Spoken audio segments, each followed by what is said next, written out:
marinero que entraba en un barco se llamaba cucaracha. No ha habido pueblo que haya tenido esa capacidad de sufrimiento como tuvieron los españoles. Iban una aventura incierta. Muchos de ellos perderían la vida, como de hecho ocurrió. La deserción de la San Antonio nos dejó sin comida. El hecho de tener hambre constante tiene que minar también psicológicamente. Ver toda esa agua y no poderla beber. Al final solo quedan 33. La mortalidad era tremenda. Se te caen los dientes y alguien tiene que masticar la comida para ti. Si tuviéramos que salir ahora mismo de viaje hacia un mundo desconocido y sabiendo que no volveremos en 2 años, garantizar nuestra supervivencia sería una prioridad. ¿Qué comida deberíamos llevar? ¿Cómo organizar las provisiones?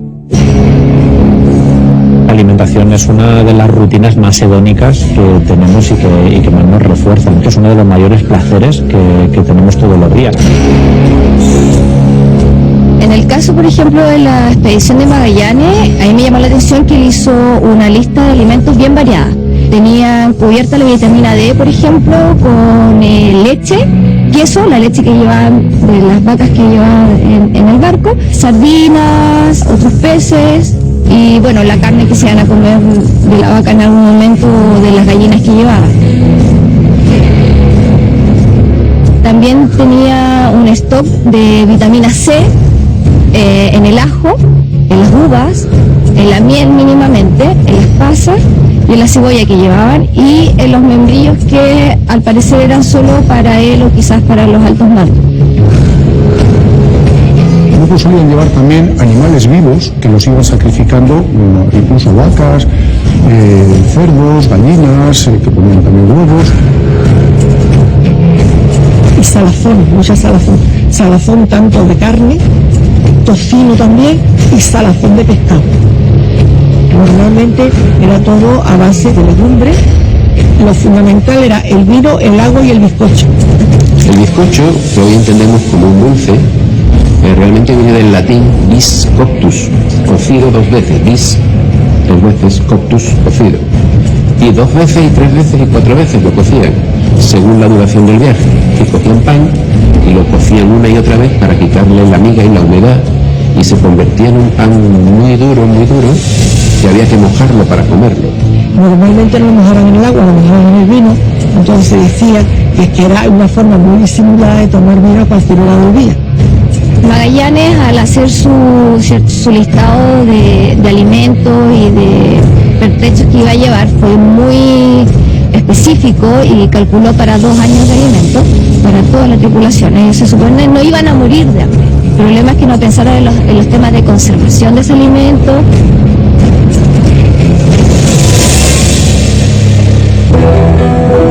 Esa dieta en las navegaciones cortas era suficiente para que no enfermaran de escorbuto, por ejemplo. Pero en las navegaciones largas, que se empezaban a hacer en aquella época, es cuando se empezaron a dar casos de escorbuto, sobre todo en navegaciones de más de 2 meses de duración.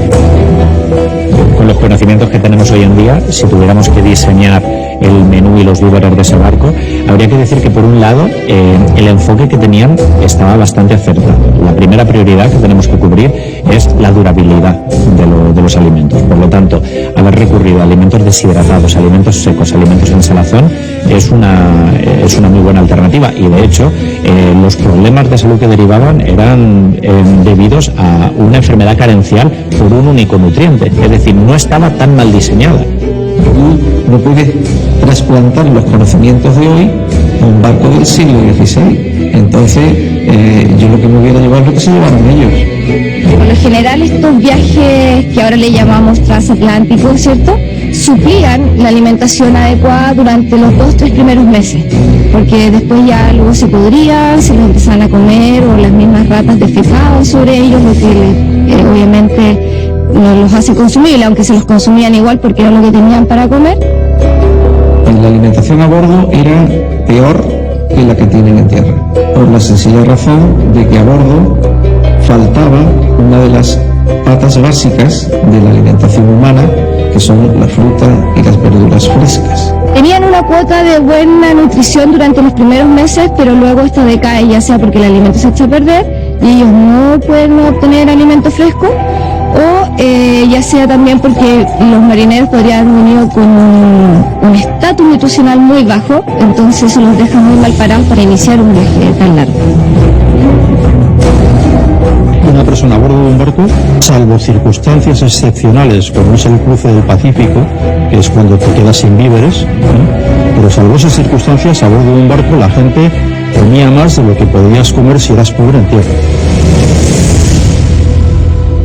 Magallanes sabía que un buen aprovisionamiento era fundamental en una aventura como esta. La vida de todos depende de las decisiones que se tomen antes de partir. ¿Cuánto durarán los alimentos en la bodega? La alimentación hoy día en un barco es como en una casa. Las dietas están perfectamente prefiguradas. Nosotros hoy en día, la comida que llevamos embarcado en este tipo de barcos son comida por un tema de peso. Nosotros cuanto más ligeros vamos, más rápido vamos.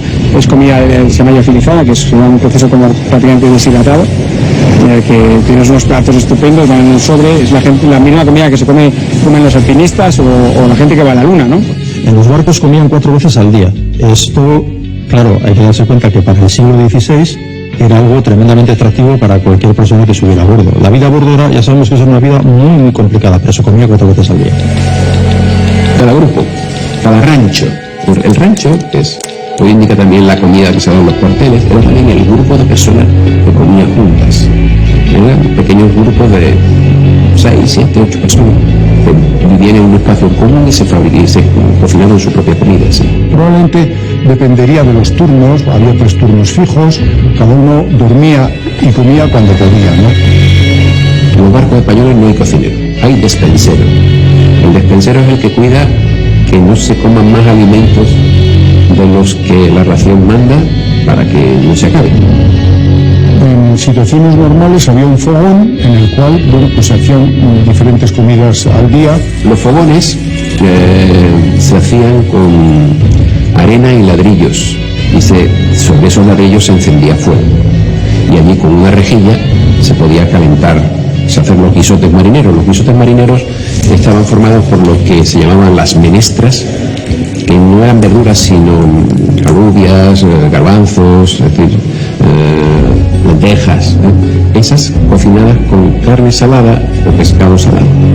Comía de manera comunal con una gran olla y una cuchara, que se iba echando cucharada y paso atrás, ¿no? Y se encendía el fuego siempre que no hubiera temporal. Si no había tempestad se podía hacer caliente, se calentaba. Claro, en el momento en que el mar estaba movida o en el momento en que de alguna forma había algún riesgo de que el fuego aquel se convirtiera en peligroso. Porque si el barco se movía mucho, las brasas se podían salir del recipiente de arena y ladrillo y quemar el barco. O si había enemigos, ataque de enemigos, rápidamente la ración era en frío. Y la ración en frío era queso, cebolla y pan duro, el pan de los marineros, el bizcocho. Cada grupo de marineros se tenía que cocinar su comida y arrimar el asco a su sardina, es decir, hay una parrilla y cada uno, y precisamente por tener más o menos derecho a poner el perol en el fuego, había muchas peleas y había muchas cuchilladas. En un barco algunas cosas se pudrían en pocos días, otras en pocas semanas y otras en meses. Pero el hambre se renueva cada hora, cada día, y es el peor compañero de viaje. Con pan y vino se hace el camino, el propio refrán te lo dice. El vino era fundamental, es decir, el 70% del presupuesto de la expedición del Cano era en pan y en vino. ¿Y por qué era tan importante el vino? Pues porque el agua, al cabo de un mes o al cabo de 2 meses, se convertía en un líquido verde. Al final era un agua repugnante, ¿no? El vino era importante porque, pues de alguna forma, pues no se corrompía y, por otra parte, pues también les hacía olvidar un poco la vida aquella tan dura que llevaban, ¿no? La verdad es que para toda la tripulación tendría que ser bastante frustrante el hecho de estar sometidos a una deshidratación constante también estar rodeador de agua y no poder recurrir a ella. Sabemos que el consumo de agua que ellos tenían era limitado, estaba podrido, y si no lo que tenían era el jerez. Que claro, puedes tomar jerez, te ingresa un poco de líquido, pero a la vez el alcohol igual te deshidrata un poco. No tanto como se piensa, pero te deshidrata igual. El vino de Jerez aguantaba muy bien y el vino formaba parte de la ración del marinero. La hidratación tendría que ser uno de los mayores problemas a solventar en la propia expedición. Aunque no fuese la manera idónea de rehidratarse, es cierto que dentro de este tipo de expedición el vino en lugar del agua, por sacarle algo positivo, también está haciendo un aporte calórico importante. Desde el punto de vista de la supervivencia y de poder aportar también energía y más días de vida, probablemente el vino también jugase su rol en este aspecto, aunque obviamente tenemos que decir a todo el mundo que nos ve en el contexto actual que el vino no es una bebida idónea para la supervivencia y ni mucho menos lo podemos vender con propiedades saludables. Aquí vamos a ver, el litro de vino se tomaba en el desayuno, comida y cena, pero es que el litro de vino era importante y además se ordenaba que se tomara, incluso los niños tomaban vino mezclado con agua. Las comidas entonces no estaban en las mismas condiciones que están ahora. Entonces, como desinfectante, para desinfectar heridas, como alimento, porque era un nutriente, era un tonificante. Normalmente la dieta de combate era pan con queso y vino, porque era lo rápido. ¿Cuánto tiempo podemos sobrevivir sin beber? ¿Realmente es posible calmar la sed con vino? Una persona puede estar sin beber alrededor de 5 días en alta mar, con una situación ambiental más hostil, mucho calor, esfuerzo físico, ambiente salino todavía menos, de modo que estar vivo en esa situación 30 días, 35 días, que es lo que podemos estar a lo mejor sin comer y sin que te afecte el escorbuto, lo veo poco probable. Probablemente fuesen sujetos que iban a morir antes de desarrollar los problemas derivados de la cronicidad de un consumo de bebidas alcohólicas, es decir, que sería la última de sus preocupaciones. Ese mar, por todas partes. Y cuando empezaron ya a escasear las provisiones, pues ahí, sobre todo el agua. Ver toda esa agua y no poderla beber. El vino era parte fundamental de la dieta, pero en cuanto era posible se bajaba a renovar el agua fresca. Pero eso conllevaba enfrentarse a lo que las nuevas tierras escondían en su interior, y en algunos casos, a sus habitantes.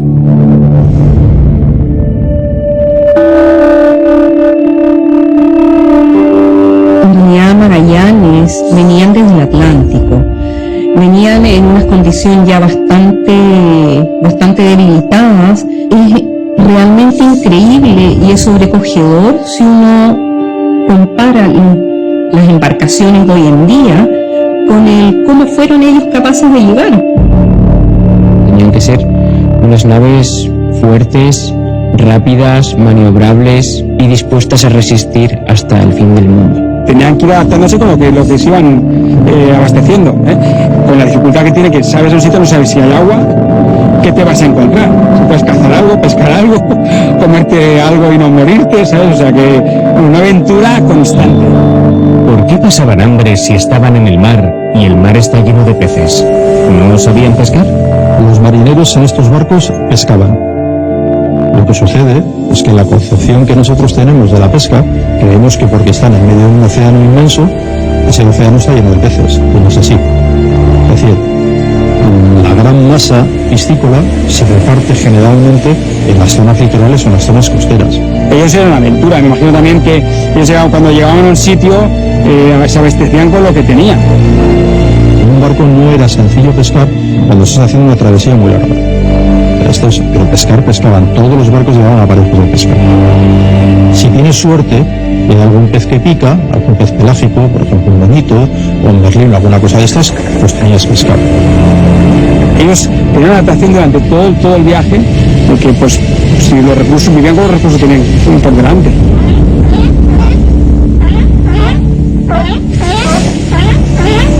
Pero en algún momento tenían que bajar. ¿Por qué bajaban? Porque tenían que proveerse de alimento.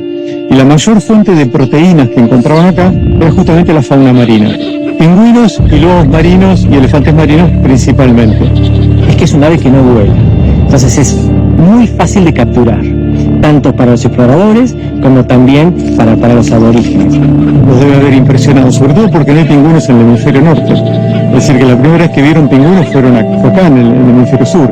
Y encontrarse con un pingüino que no solamente no vuela, sino que además es torpe para caminar. De ahí viene el nombre de pájaro bobo, en el que le pone Pigafetta. Es justamente porque lo ve como que no vuela, es torpe para caminar, es fácil de agarrar, un pájaro tonto, un pájaro bobo. En realidad es un pájaro extremadamente hábil para volar bajo el agua.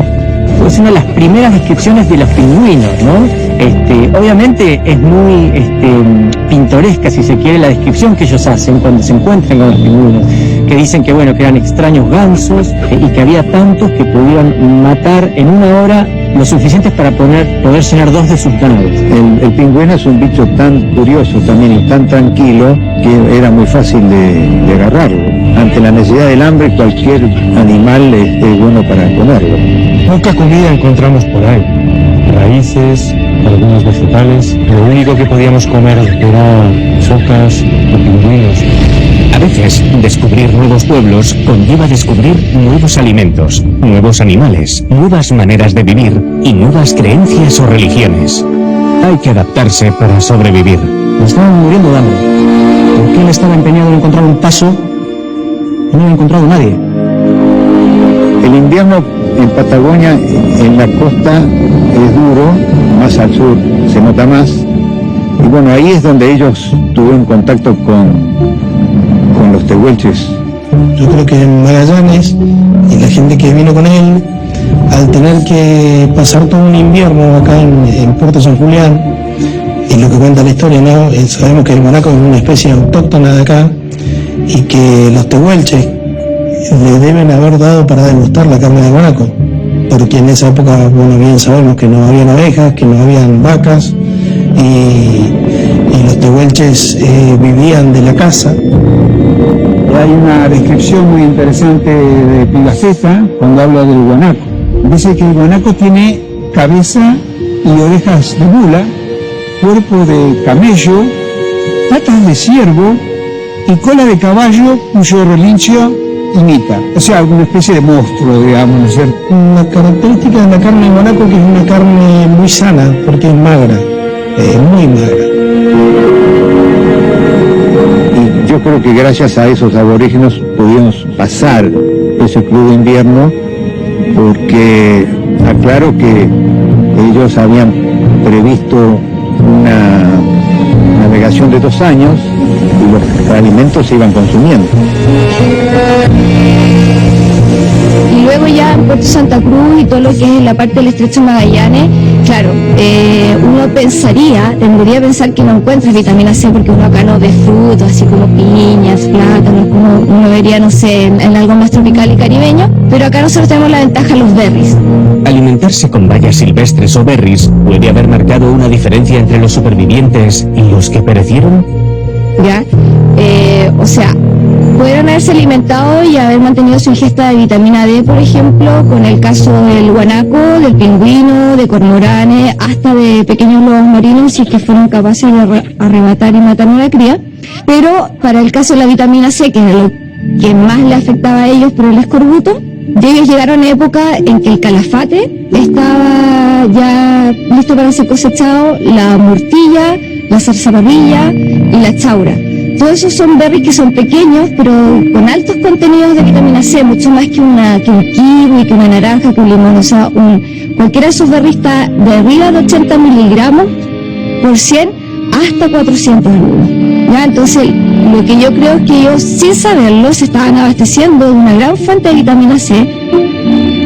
Quizás eso los mantuvo en una dosis mínima o un poquito más que mínima, si pensamos que comieron harto calafate y que es rico, para dejarlos un buen pie. Entonces ellos entran inicialmente después de Cabo Vírgenes, encuentran una entrada que piensan que es solamente para cobijarse, y en realidad se dan cuenta que es el lugar más maravilloso del mundo.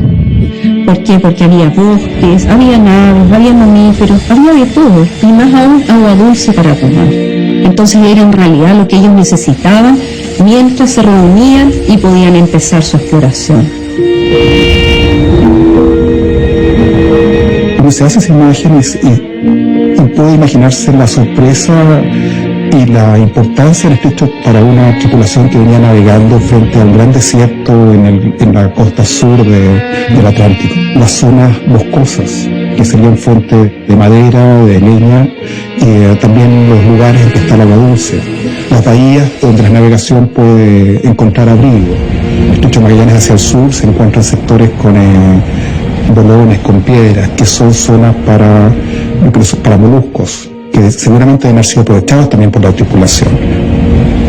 Después de superar el más crudo invierno jamás conocido y haber repuesto fuerzas y provisiones, justo en el momento que parece que ya habían conseguido encontrar el paso, de repente, algo va a pasar que cambiará el destino de la expedición.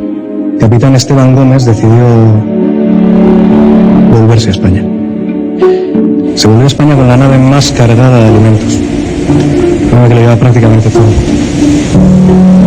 Luego, al avanzar hacia el Pacífico, hacia el Océano Pacífico, hay un hecho muy importante que, como bien sabemos, es la deserción, ¿cierto?, de la San Antonio, que tenía mucho pertrecho y era una de las naves más importantes.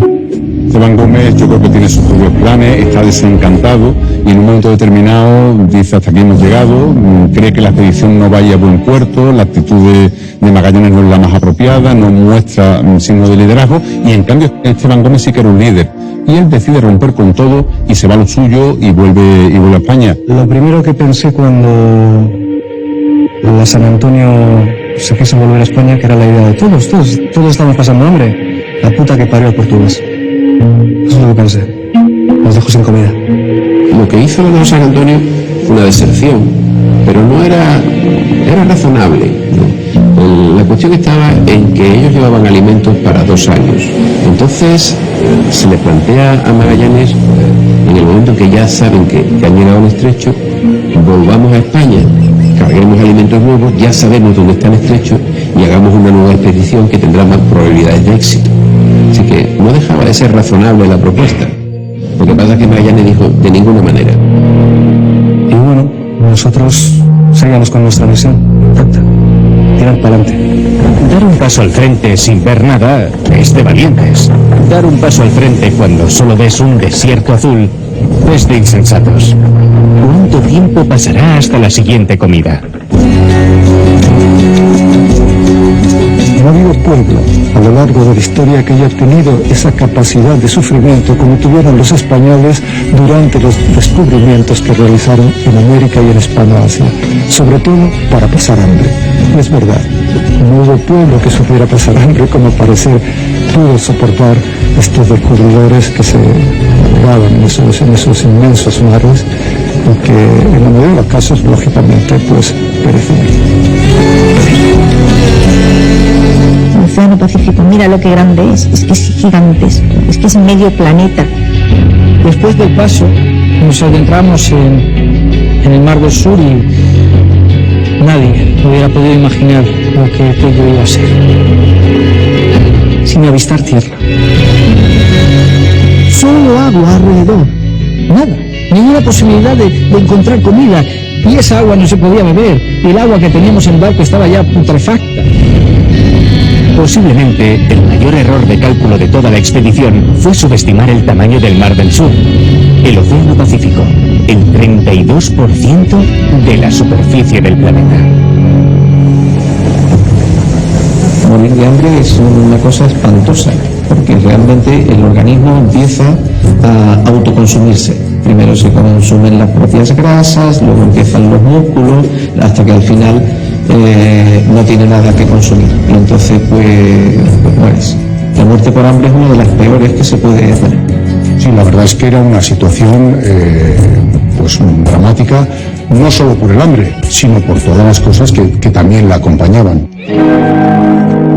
Teníamos provisiones que evidentemente se iban gastando. Pasamos de 3 raciones a 1 y luego a ninguna. De hecho, más allá de las enfermedades carenciales que se puedan tener y del hecho de estar en una inanición o tener hambre constante, tiene que minar también psicológicamente. El hambre era el que ya no se llamaba hambre, era el estado normal. No había nada que comer. Sí, el serrín era lo más rico, el serrín. Curioso es que las ratas se utilizaron en una época como comida, cuando faltaba la comida.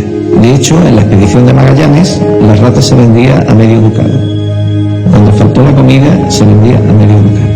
Es probable que el hecho de comer animales vivos durante la travesía, tanto los que se llevaban de manera planificada como también el alimentarse de manera improvisada de las ratas, tuviera un papel más importante del que creemos. Cuando un ser humano come alguno de los órganos o de las vísceras de otros mamíferos que sí que son capaces de sintetizar vitamina C, ahí estamos teniendo un aporte de vitamina C que en una situación de prevención de escorbuto sí que puede ser interesante. Nunca diríamos que las vísceras hoy en día en una situación convencional son buenas fuentes de vitamina C, pero en ese contexto probablemente sí que podrían marcar la diferencia y comer vísceras de animales sí que pudiera retrasar la aparición de toda esa sintomatología. Olía a ratas, todo, a orín de ratas. Y hombre, la carne de rata, qué delicadeza. Y cuando no teníamos que comernos el cuero, se quitaba, lo echábamos a la mar unos 5 días para que estuviera más blandito, a la plancha, ahí. Es cierto que podríamos deducir que quizás si rehidratamos el cuero, estamos de alguna manera comiendo piel de un animal, estaríamos reaprovechando algunos de los nutrientes, obviamente no en la mejor disponibilidad de los mismos, pero dentro de una medida desesperada pues tenía sentido lo que estaban haciendo. Los palos se forraban de cuero para que el roce no rompiera las cuerdas, las maromas. Bueno, pues se llegaron a comer hasta eso. Ver morir a tus hombres no es plato de buen gusto. Ver cómo pasaban miserias, penurias, hambre, fue algo realmente difícil. Al final es una falla multisistémica que te lleva a quedar en sueño. Por lo general estaban ahí tirados en el barco y de repente uno, este está muerto, para abajo, al agua, ¿cierto? Porque los cuerpos además, tenerlos ahí, lo que te causaba era un foco mayor aún de la infección que tenían, y los pocos que habían estado sanos, lo menos que querían era tener un foco de infección más grande a su lado. La muerte por hambre es una de las peores que se puede tener. Por eso se llegó incluso al canibalismo, al caso de canibalismo en aquella armada antigua. ¿Cómo se consigue sobrevivir en estas condiciones? Ver que la falta de alimentos va haciendo mella en los tripulantes era duro, pero aquello se quedó en nada cuando algo mucho peor se apoderó de todas las embarcaciones: el escorbuto. La peste de las naus, o el mal del mar, que lo llaman otros. Se desangraban, se morían. Y no sabes por qué. No sabes por qué. Amigos míos se murieron así. Pero cuando Dios llama, tú no puedes decir que no. La gente moría de muchas formas, las enfermedades, había una tremenda. Se les hinchaban las encías hasta recubrirlos los dientes. A lo largo de unos días ya estaban muertos. No tenían conocimiento científico del asunto, pero sí sabían las consecuencias de no tomar alimentos frescos. Sabían que les pasaba, que cuando no tomaban alimentos frescos, al tiempo se le empezaban a mover las encías, les sangraban las encías, se les caían los dientes y después tenían también hemorragia interna, que es lo que los mataba, ¿no? Hay 3 epidemias de escorbuto en la expedición. La primera es la del Pacífico, la de Magallanes, donde fallecen 19 europeos. Cuando en las Molucas se separan los 2 barcos que quedan, la Trinidad se va hacia América, hacia Panamá, y el Cano se va hacia el Cabo de Buena Esperanza, hacia Sanlúcar, se produce una gigantesca mortalidad.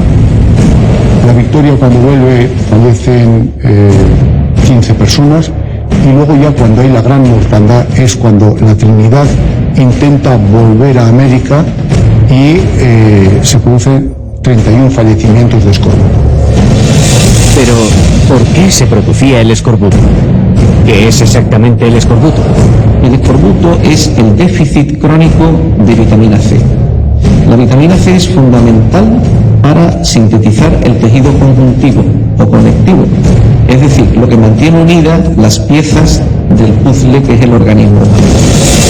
Marineros del siglo XV hasta por lo menos el siglo XVIII, las mayores causas de muerte se estiman entre un 50 y un 80% tenían que ver con el escorbuto. Y los marinos generalmente relatan que pasados unos 3 meses de que ellos salían de un puerto seguro, empezaban unos primeros síntomas de enfermedad que ellos definieron, ¿cierto?, como este escorbuto. Pensaban que el escorbuto era una enfermedad infecciosa.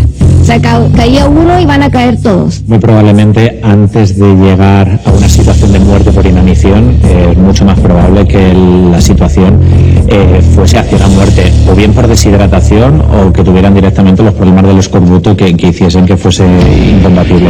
El escorbuto es una de las enfermedades carenciales más típicas y creo que representa de alguna manera una lucha de cómo mediante ensayo-error la humanidad se ha enfrentado al método científico pues de una manera pues muy experimental. Una vez que empezaron a tomar alimentos frescos, la mayoría se recuperaban rápidamente, pero algunos había ya que estaban ya muy afectados y aquellos no se salvaban. Por ejemplo, cuando llegan a Filipinas, el cano llega enfermo también de escorbuto.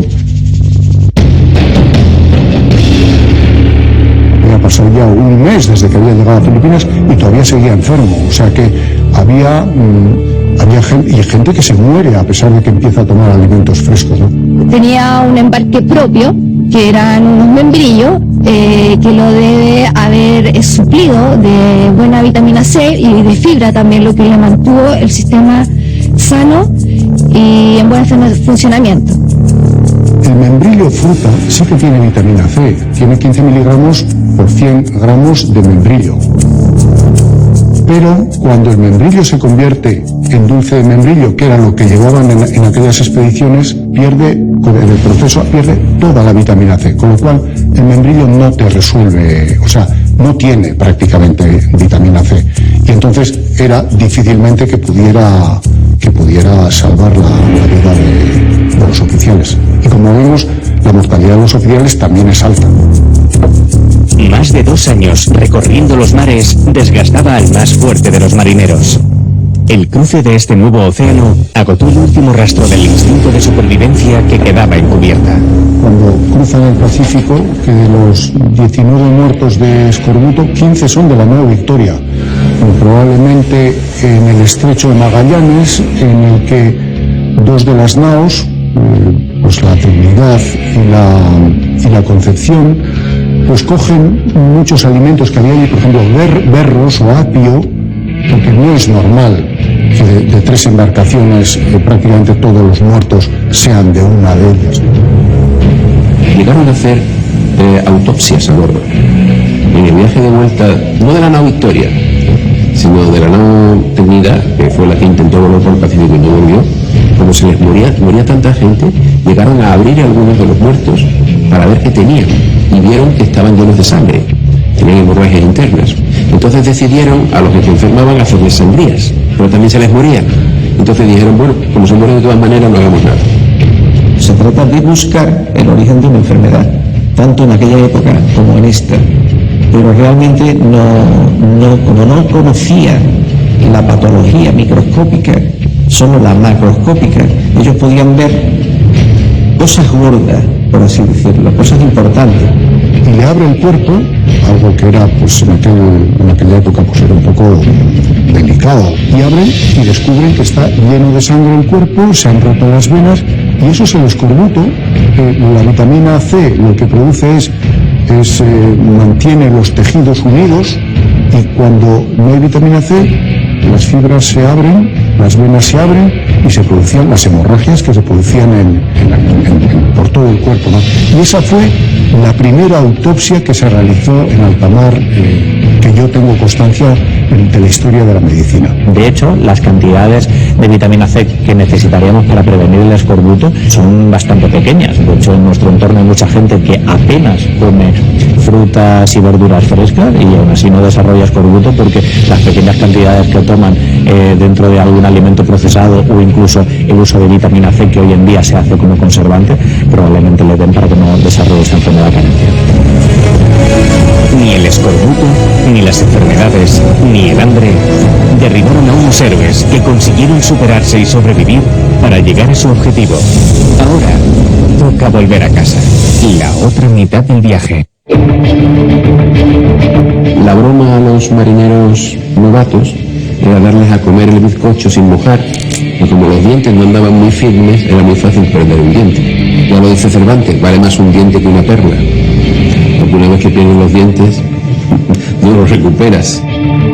Se te caen los dientes y alguien tiene que masticar la comida para ti. Si te caen los dientes no puedes comer. A veces la galleta estaba gusanada, una galleta que se comía, se llama la galleta náutica, pero era comida. Es decir, la alimentación no era del todo mala, salvo en situaciones extremas. Lo que sí es cierto es que era una alimentación pobre en algunos aspectos, en el caso de las vitaminas, etcétera. Sabemos que una dieta sana tiene que estar compuesta principalmente por materias primas, más frutas, más verduras, más hortalizas. Eso es lo que es necesario ahora mismo en nuestro contexto. De modo que cuando a veces somos bucólicos y queremos rescatar el cómo se comía antes, eso no quiere decir que nos tengamos que ir a otros siglos donde precisamente los problemas alimentarios se daban por una falta de seguridad alimentaria que afortunadamente hoy no tenemos. Se pueden ver afectados como por disentería, que tiene que ver con una inflamación del sistema gastrointestinal, que se da por falta de higiene o por consumir agua sucia o alimentos que están infectados con algún moho o hongo. Ostomalacia, que es la deficiencia de vitamina D, que hace que los huesos se debiliten. Y todo, eso pueden provocar anemia u otros cuadros que imposibilitan que una persona que agarra una infección o que se fractura o que se corta tenga una recuperación o una sanación del tejido adecuada. Estas enfermedades se podían transmitir dentro del propio barco o cuando el barco atracaba en un puerto. Hoy en día sabemos lo que es el paludismo, sabemos lo que es la disentería, sabemos lo que es la fiebre amarilla, pero en aquel momento todo era muy complicado. Se juntaba la falta de alimentos, se juntaba la desnutrición, se juntaba la falta de vitaminas, de vitamina C que producía el escorbuto, pero también la falta de vitamina B que producía el beriberi, que era una enfermedad también que era grave, ¿no? Luego, todas las epidemias que las ratas, los chinches, los piojos transmitían a los marinos, ¿no? Con lo cual, al final, un hombre enfermo no sabes lo que tenía con los conceptos nuestros actuales y se moría. Aunque nos parezca increíble, el barbero cirujano era el encargado de la supervivencia de toda la tripulación. Lo mismo que sacaba una muela, te amputaba una pierna o te afeitaba las barbas. De un lado para otro, y por lo general muchos de estos marinos sufrían fracturas, luxaciones, heridas graves en el barco. Al no haber médicos. Bueno, todos los barcos estaban obligados a llevar un barbero a bordo, incluso en las flotas, pues había siempre un cirujano que era un poco el encargado de digamos, que tenían además, les ponían con un gorro así, que eran hombres de prestigio, que tenían, bueno, que se les morían todos los enfermos, pues igual que con los otros. Y luego estaban los cirujanos barberos, ¿no? Que esos ya eran un poco más, pues el sacamuelas, por decirlo de una forma gráfica, ¿no? Entonces, el problema es que aquí eran los sacamuelas los que tenían que atender, pues todos los problemas que tenían los pacientes, ¿no? Hernando de Bustamante. Era un hombre que no solo se dedicaba a afeitar las barbas, claro. Sacaba muelas, pero cortaba también muchas piernas. Eran las personas encargadas de los elementos más básicos sanitarios, ¿no? De sacar una muela, de dar un brebaje en un momento determinado para un dolor de estómago, pero poco podían hacer cuando llegaba una enfermedad realmente seria, ¿no? Sutura, caída, reducciones de fracturas, cierre de heridas, amputación de miembros los accesos también los ajaban con los hierros que llevaban ellos, tenazas, eran sierras, eran pinzas, y también te cortaban el pelo, o sea que te hacían pues un servicio completo, ¿no? O algunos remedios muy básicos, sangrías, cosas muy básicas, porque realmente cuando había una enfermedad seria, bueno, en este caso la ciencia médica estaba muy poco avanzada, ni en tierra había solución, pero evidentemente enfermar en un barco era tener todas las papeletas para que ello acabase en un óbito, ¿no? Las heridas y los traumatismos se podían producir cuando hay mala mar, hay que manejar las velas, y muchos marineros se daban golpes, se herían y algunos caían por la borda y se ahogaban. También se podían producir por refriegas, pero realmente una carabela no era un barco de guerra. En aquella época sí que se podían producir batallas y en los cuales había pues heridas por flecha, heridas por lanza. De hecho, el propio Magallanes murió de una lanzada en una de las islas filipinas. Y el problema es que no había antibióticos ni nada parecido. O sea, la gente que enfermaba de enfermedades infecciosas no tenía nada en su barco, bueno, ni en tierra tampoco, para combatirlas. No tenían medicamentos, tenían aceites y algún ungüento que se podía dar. Aunque no embarcó en Sanlúcar, ni se bajó a la vuelta, la muerte fue compañera de viaje durante toda la travesía. Los ahogados, el frío. Había muchas maneras de morir. La cubierta de un barco donde estaban todos amontonados, todos los marineros, ¿no? También uno se moría con poca intimidad. Nosotros firmamos un testamento antes de partir porque sabemos que las posibilidades de volver son pequeñas. Pero si llegas, la gloria lo tienes asegurado. Cuando un marinero o un tripulante se embarcaba en una de aquellas expediciones, sobre todo las largas, las que iban a las islas de la Especiería, que estaba al otro lado del mundo, ya sabían que las posibilidades de volver eran muy pequeñas. O sea que la verdad es que ellos lo tenían claro. Intentaban buscar el origen de la muerte, que es lo que se hace ahora. Nos tuvimos que enfrentar a los 4 jinetes del apocalipsis, de todo, las tormentas, ese mar por todas partes. La gente se va muriendo en tu entorno. Se muere tu compadre, se muere tu amigo, la persona que a lo mejor te ha salvado la vida, la persona que te ha dado su pan, la persona que te ha arropado cuando eres preso de la fiebre, y se muere. Y después de ese otro, y otro, y otro, y 250 entre los que desertan, los que son capturados por los portugueses, los que se mueren, viven 18. Un horizonte verdaderamente dantesco, pavoroso y heroico. Cuando llegamos a Sanlúcar, no parecíamos una comitiva real. Entre la tripulación y yo sumaríamos 15 dientes, desnutridos, flacos, comidos por las moscas. Rezamos y dimos gracias a Dios, porque no solo llegamos a esos 500 quintales de clavo, habíamos dado la primera vuelta al mundo.